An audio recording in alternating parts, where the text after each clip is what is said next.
Hello and welcome to another episode of Beer Man's No Bull Beer Reviews. Today I have another beer from Pittsburgh to review for you guys. This is from Hitchhiker Brewing. It's another, like I said, it's another brewery out of Pennsylvania.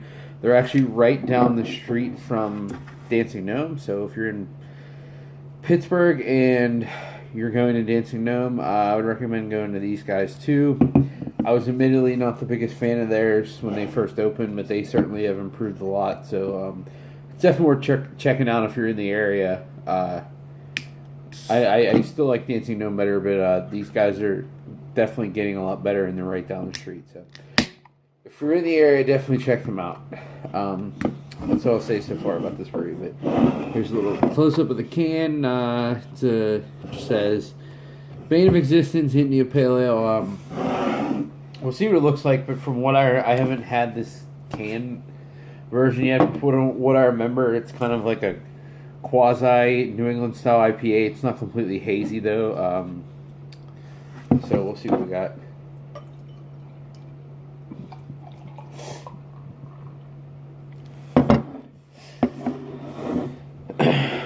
So, see, I did the pour. I might have lied. It's not completely hazy. It's not like straight murk, but it's definitely not opaque either. You can't see through it. Has a nice, probably finger and a half white lacing, and it definitely looks inviting. It's just a dark hazy gold color. So I'm gonna go in the nose and see what we got.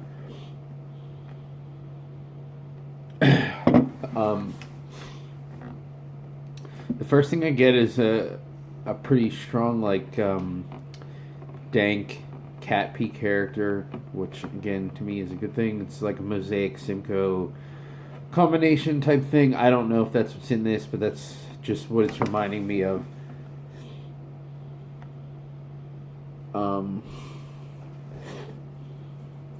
There is a little bit of, like, a spicy hop character to it, too.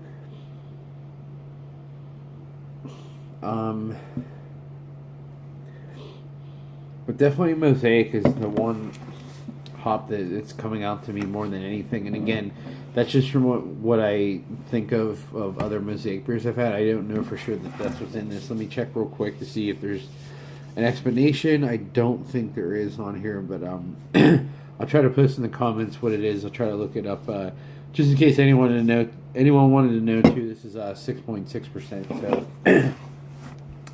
It's definitely not a double, and it's not a pale ale either.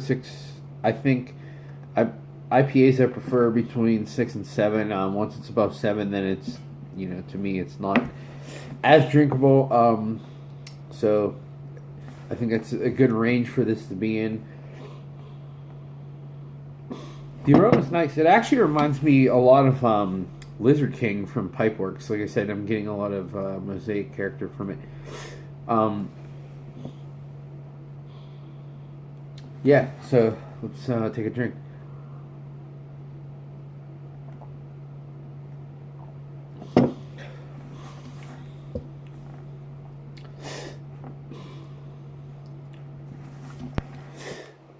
So I mean, the taste is really what I was saying that I expected this to be, and I remember it is kind of a balance between New England style and I didn't want to say, yeah, I'd say West Coast. Definitely, it's not in the Midwest. Like, when I say Midwest hops, I think of like Headhunter. It's not in that realm at all. But this is, it's definitely New England style, and then it's juicy up front. It does have a little bit of herbaceous plant matter, but it's not too much where it's like that raw hop, burny character. But it finishes really quickly, nice bitterness, and it has a little sweetness in the forefront, but then it drops off, and it's really, really dry in the finish. This is a lot better than when I remembered having it the last time. I mean, it's way better than when I had it the first time, because they just didn't. I mean, in my opinion, they didn't really have the shit together when they opened. But they, even since then, this has been getting better and better. but this is significantly better than even the last time I had it.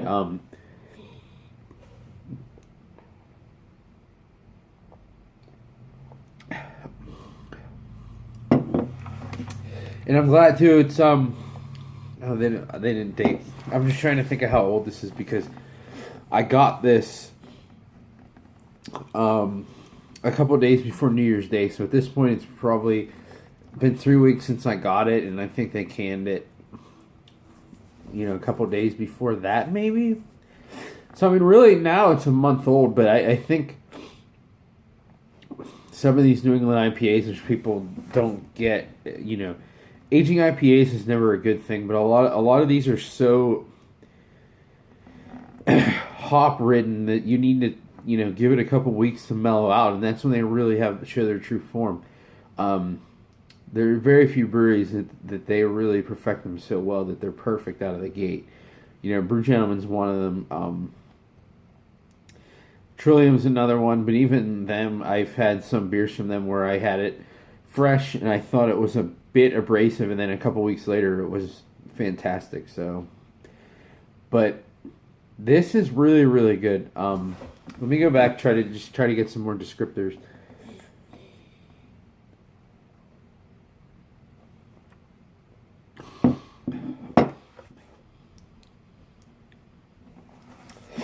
So, just when I think it's going to fall off into a little bit of a caramely,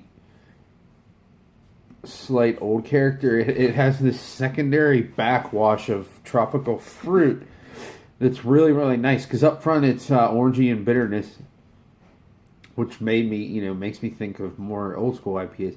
But then the second taste, I'm expecting this a little bit of not cardboard, but just a little bit of oxidized sweetness type thing, and it's not there. It has a completely, I don't know. It's like a second wave of flavor that comes in. That makes me think of some of the other really good New England IPAs. So the thing that I really like about this is it is juicy, but it also has a really nice dry finish. It's not chalky at all either, which I get from some of these as well. So I would definitely say, on my scale of buy it, drink it, dump it, this is definitely a buy it. Again, you're not going to be able to buy this unless you're at the brewery because they don't distribute, and even if they did, it would probably only be in Pittsburgh. But if you know someone who's offering this up, I would definitely say it's worth getting. It's a little bit of a step away from the New England style. It's not a complete hate juice bomb, but that's why I like it, because it does have the good elements of the New England IPA, but it also has a very dry, easy finish, and I think I could definitely drink a good bit of this and not get sick of it. So Andy, the head brewer there, he and I had some disagreements over their beer at certain times, but I have been telling him that I've really thought that they've been improving. So this is definitely an example of that for sure.